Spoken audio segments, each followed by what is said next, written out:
A gentle doorway back to the aisles of yesterday. Do you remember the feel of a metal shopping cart that hummed over linoleum floors? That faint squeak in the front wheel, the cool whoosh of air when the automatic doors opened, the soft rattle of paper bags being folded at the end of the checkout?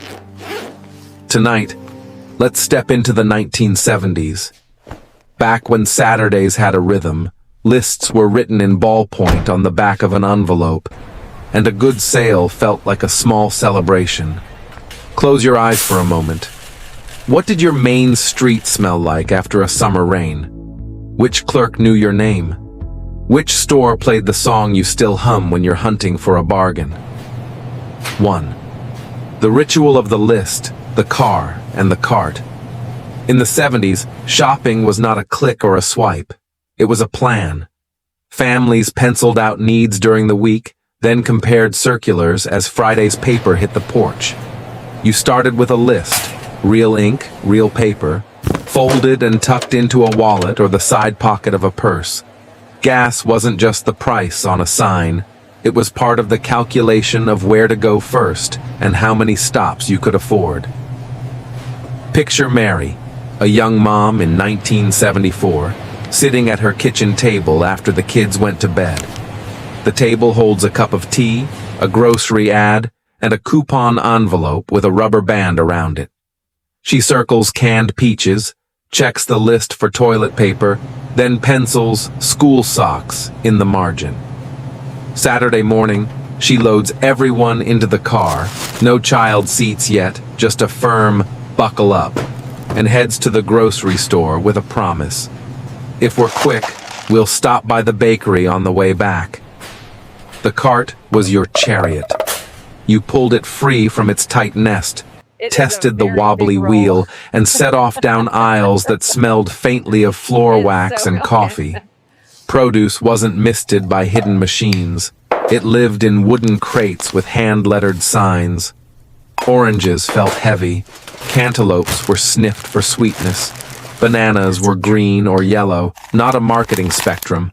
And learning to bag groceries with a paper sack was practically a life skill. Heavy cans at the bottom, eggs on top, and please, don't crush the bread. 2. Prices you could see, cash you could hold.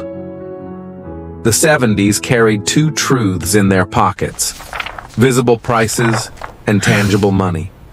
Many items wore little white stickers, click, click, click from the price gun, that told you exactly what you were paying. There were no surprise totals calculated by a database. It was your eye and your mental arithmetic.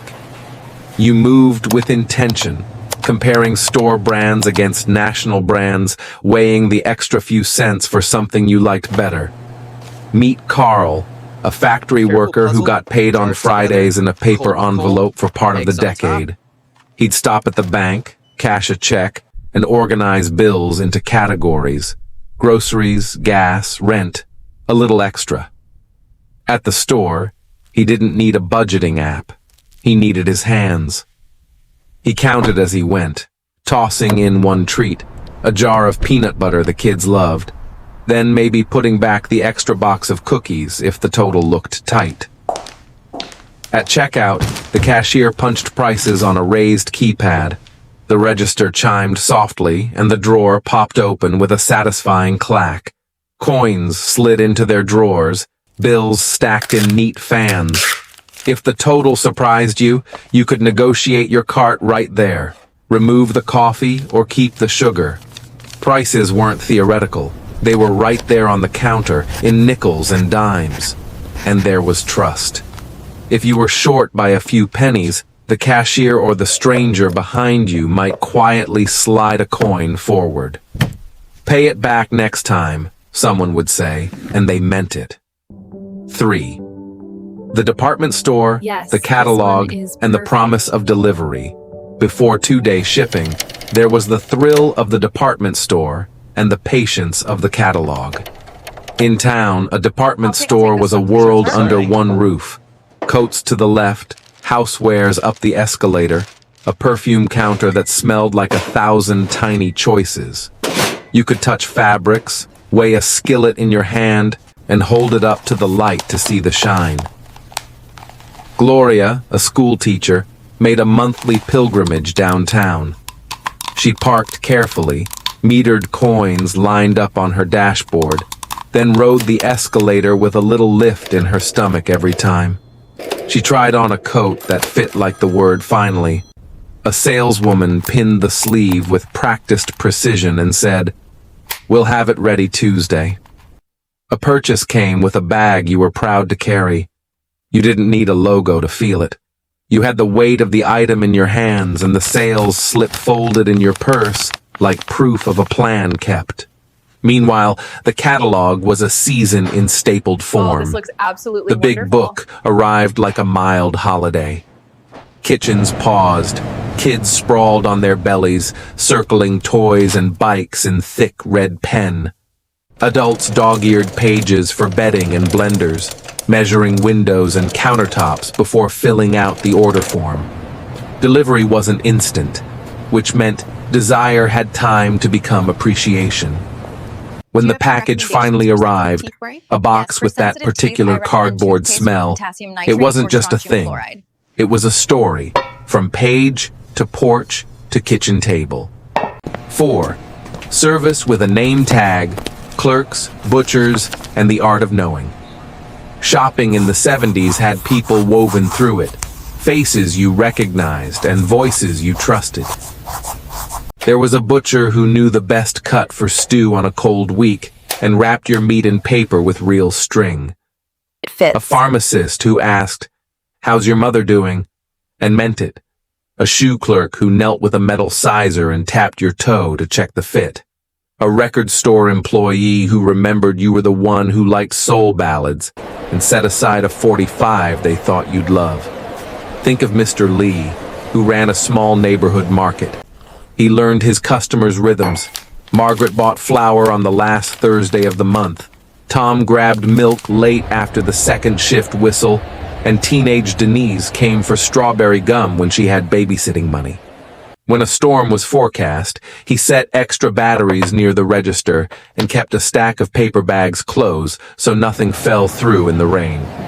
People didn't just shop at Mr. Lee's, they belonged there. When his cash register jammed, customers tapped coins on the counter and waited. When a new family moved in, someone said, "Go see Mr. Lee. He'll set you up." Service had time built into it. Clerks didn't rush your questions. They stood with you doing the tiny math of, "If you like this, try that," and the human calculus of, "How can I help?" It felt like a dance between needs and knowledge, and you left not just with items, but with advice.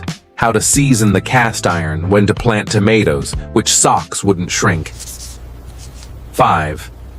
Groceries, brands, and the taste of the era. Grocery shopping in the 70s wore a particular look. Bold fonts, solid colors, and packages that felt sturdy in the hand.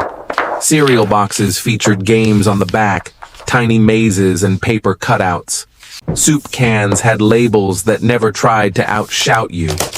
You built meals around staples, sacks of potatoes, big jars of peanut butter, spaghetti that came in a clear cellophane window you could press. The freezer aisle was growing.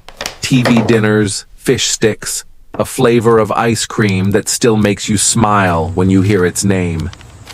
Here's Denise again, now a teenager taking her first solo run to the store. She stands in front of the cereal shelf, torn between two favorites. She remembers her father's teasing.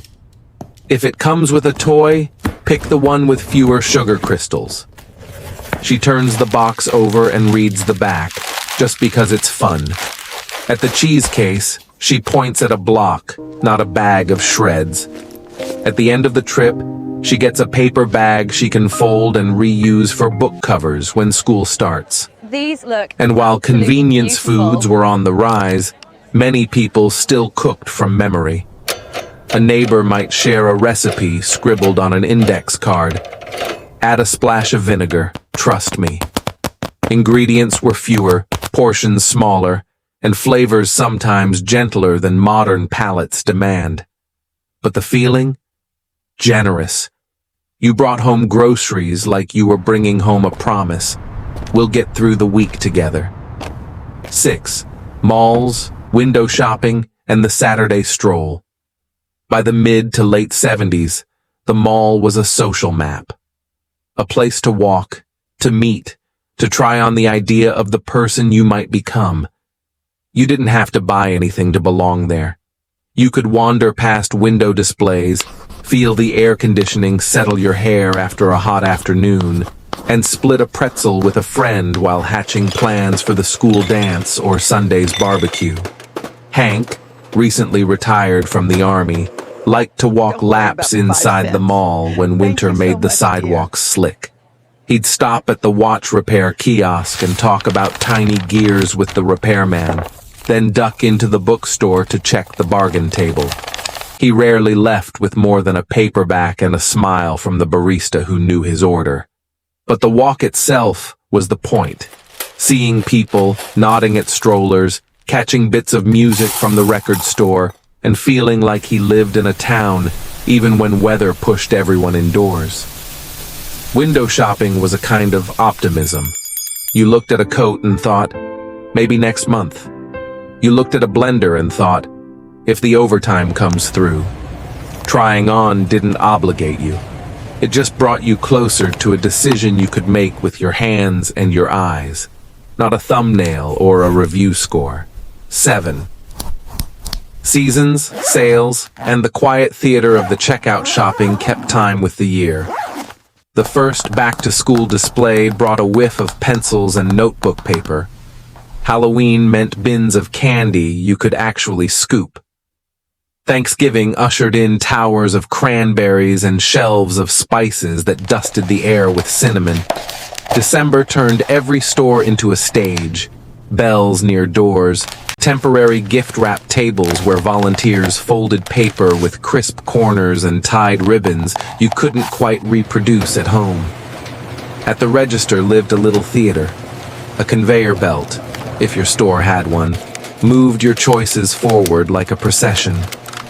The cashier keyed each price, the machine clicked, the drawer slid open. Baggers worked a quiet puzzle, glass jars together, cold with cold, eggs apart from anything that might tip. If someone needed help to the car, a teenager with a winter hat pulled low followed you outside and set bags gently into the trunk, then jogged the cart back through the snow. Consider Ellie, widowed, who shopped on Tuesdays because it was senior discount day at her supermarket. She'd chat with the cashier about the weather and ask after her grandchild, even though they were strangers of a sort. When Ellie once left her wallet on the kitchen table, the manager said, "It's all right. We know you. Bring it next time." When she came back the following week, she paid, of course, but she also brought a little container of her famous oatmeal cookies. For the baggers, she said, and the store felt like a second home. A warm invitation to remember together. If any of these scenes tugged at your sleeve, the squeak of a cart, the weight of a paper bag, the low conversation with a clerk who knew your name, tell us in the comments.